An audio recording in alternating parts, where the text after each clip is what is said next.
Assalamualaikum warahmatullahi wabarakatuh. Sahabat JCT dimanapun Anda berada, kembali kita akan berada dalam program Bincang Pendidikan atau Ngobrol Santai seputar dunia pendidikan. Di kesempatan perdana ini, kita akan berbincang dengan salah seorang tokoh pendidikan JCT Indonesia. Beliau adalah Bapak Sabto Sugiharto MPD. Kita langsung sapa beliau. Assalamualaikum Pak Sabto. Waalaikumsalam Sehat warahmatullahi ya? wabarakatuh. Sehat, alhamdulillah. Alhamdulillahirrahmanirrahim. Pak Sabto, aktivitas sehari-hari ngajar ya? Ya, saya diamanahi sebagai direktur di sebuah sekolah. Ya. Jadi sehari-hari bertugas di sekolah. Oke. Pengalaman tentunya banyak ya. Nanti kita akan ceritakan juga ke teman-teman sahabat JCT dimanapun berada. Dan pastinya Pak Sabto, kita akan review sedikit perjalanan kehidupan Pak Sabto nih. Baik, siap. Mulai mengajar atau mulai berkecimpung dalam dunia pendidikan, terus kemudian kenapa sih mengambil jalur pendidikan gitu ya? Apakah memang itu sesuai dengan cita-cita atau mungkin seperti apa? Ya, baik. Berawal dari hobi sebenarnya ya. Jadi sejak SMA itu saya sering diminta tolong oleh teman-teman untuk mengajar. Dan kebetulan saya kan senang dengan bahasa Inggris. Sehingga akhirnya saya memilih kuliah di jurusan pendidikan bahasa Inggris. Jadi S1 bahasa Inggris ya? Ya, Universitas Negeri Jakarta. UNJ, betul. Ya, UNJ. Ya, karena sudah masuk UNJ, kadung di UNJ ya jadi guru. Guru, gitu, oke. ya, Pas ya, pas jadi guru UNJ gitu ya.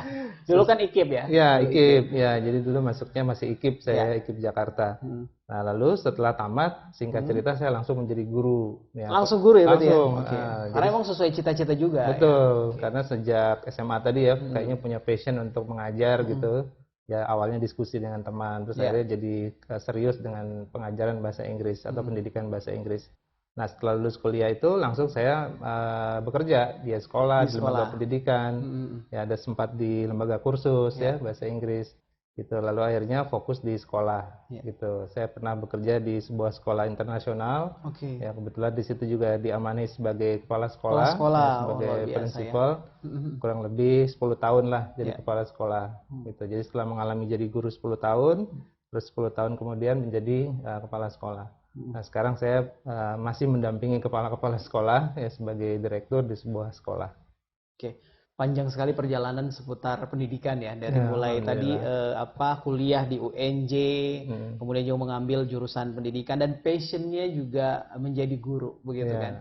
Nah, menarik tadi Pak Sabto punya pengalaman menjadi kepala sekolah di sekolah internasional. Nah, ini juga kita kan mau tahu nih bagaimana sekolah internasional, apakah pola-pola pendidikan atau mungkin budaya-budaya pendidikan yang ada di sana itu punya kesamaan dengan yang ada di Indonesia?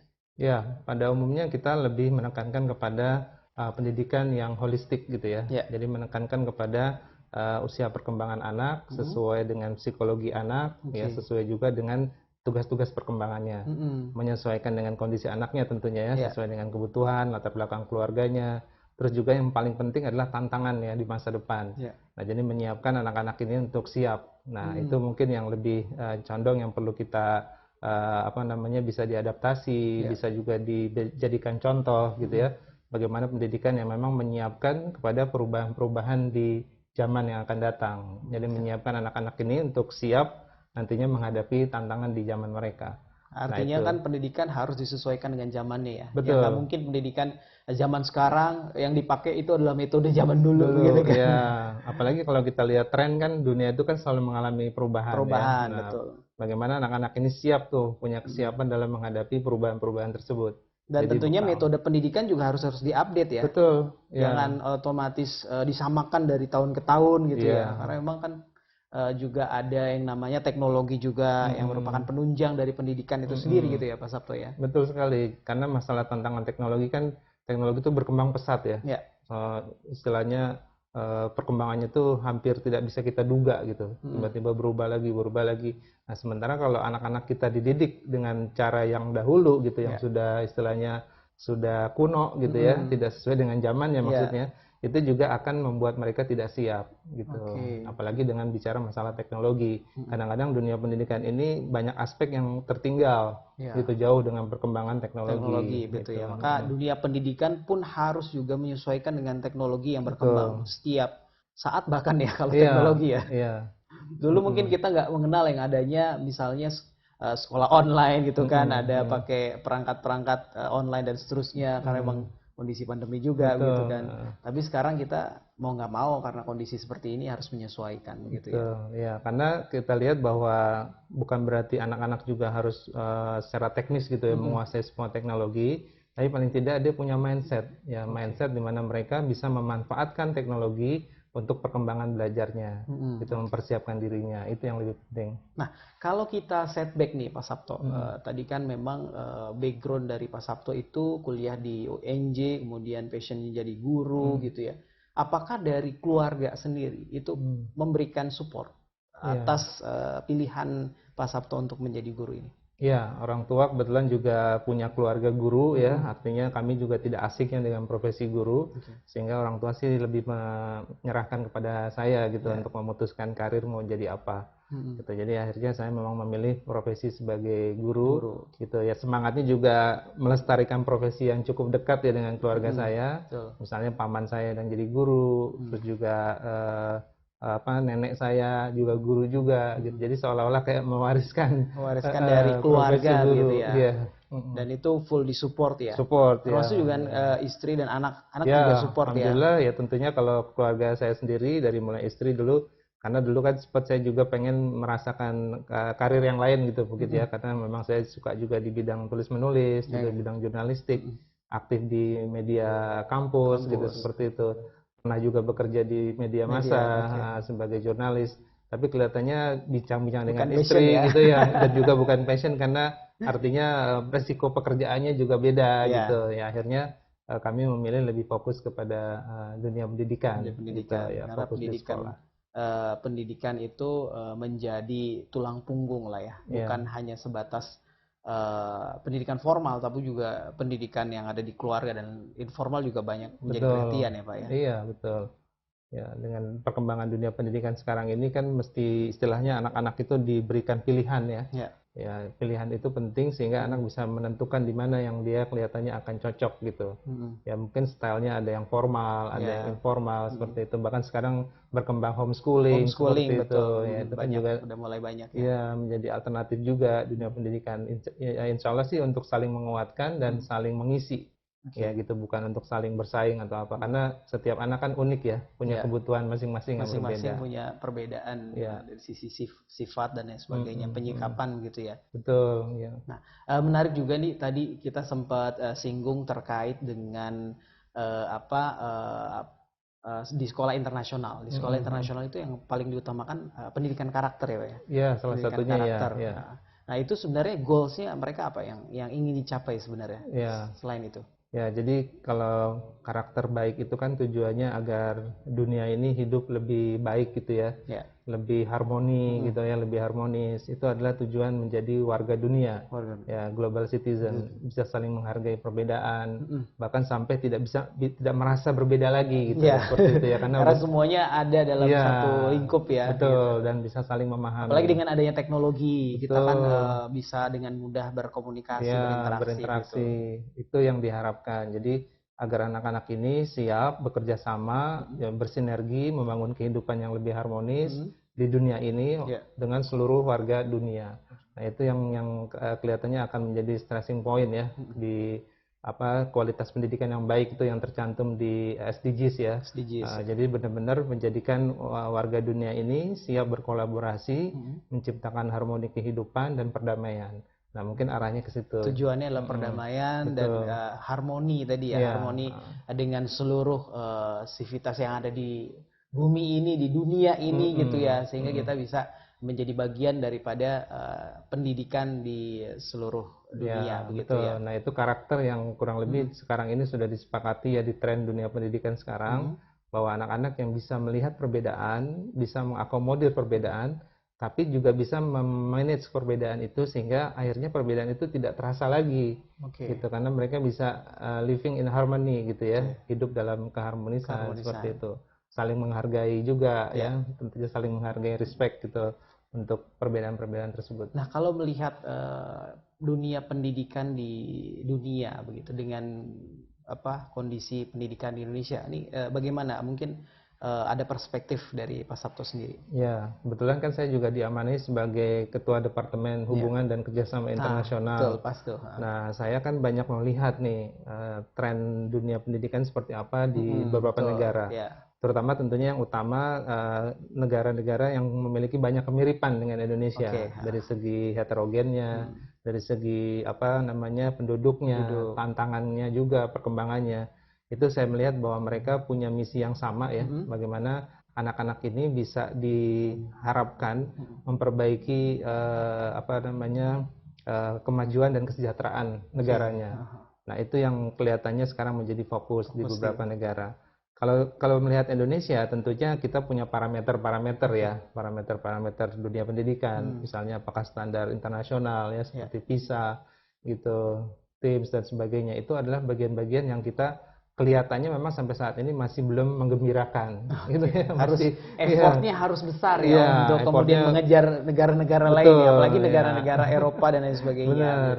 Masih banyak yang perlu ditingkatkan. PR-nya masih banyak, masih banyak. Ya bahkan negara yang tadi saya bilang dekat gitu ya, secara di Asia aja bagaimana? Secara regional.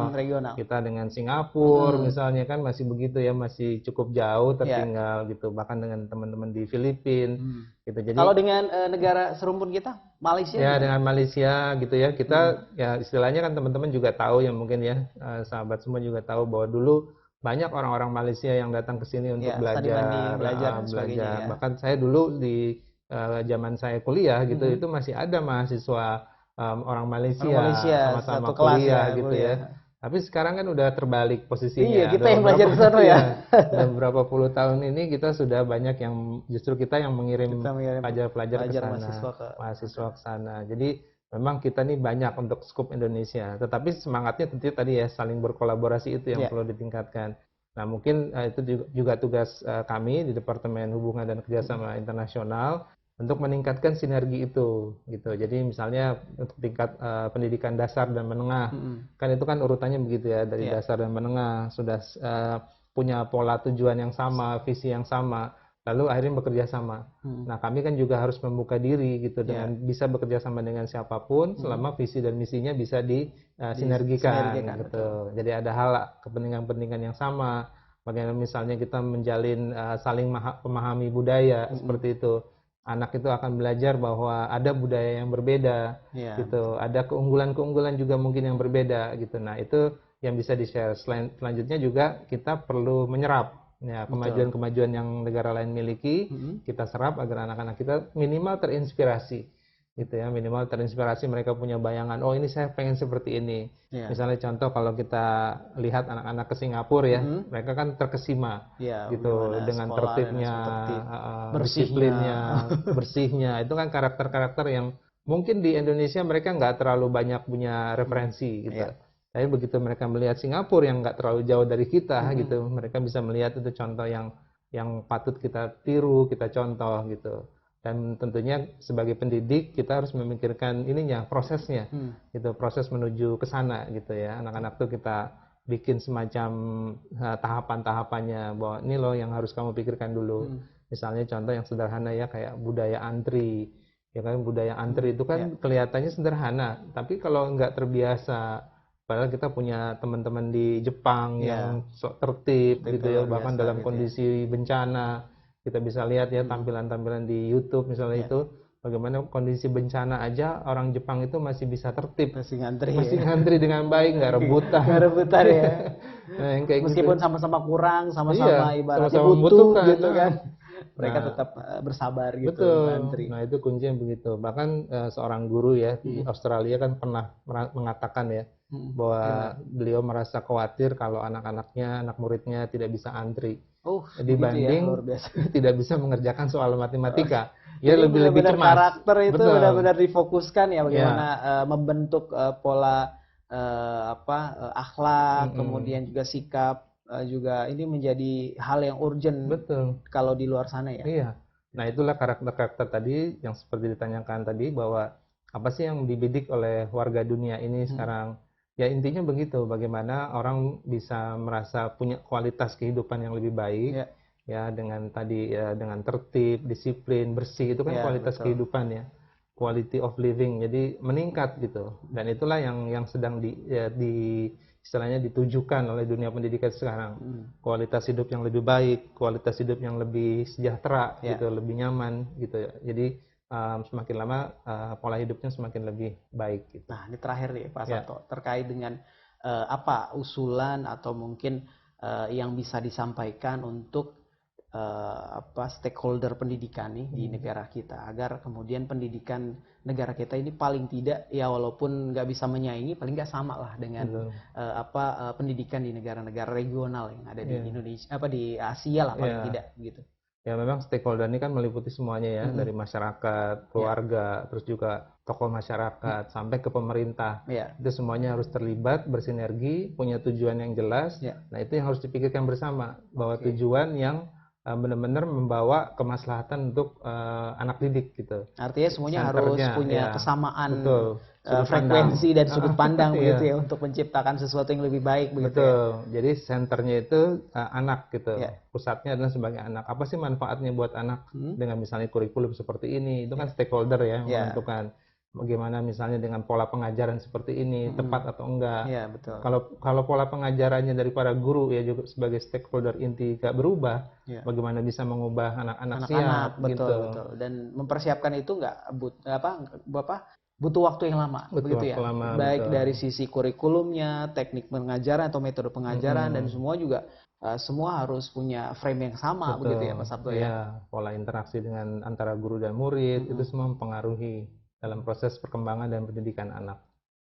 Gitu. Terima kasih banyak Pak Sabto sudah ngobrol dan berbincang santai di kesempatan kali ini, dan tentunya sahabat JCT dimanapun Anda berada, tetap bersama kami dalam program Ngobrol Santai seputar pendidikan bersama saya Eko Febrianto dan tamu yang akan kita undang nantinya. Assalamualaikum warahmatullahi wabarakatuh.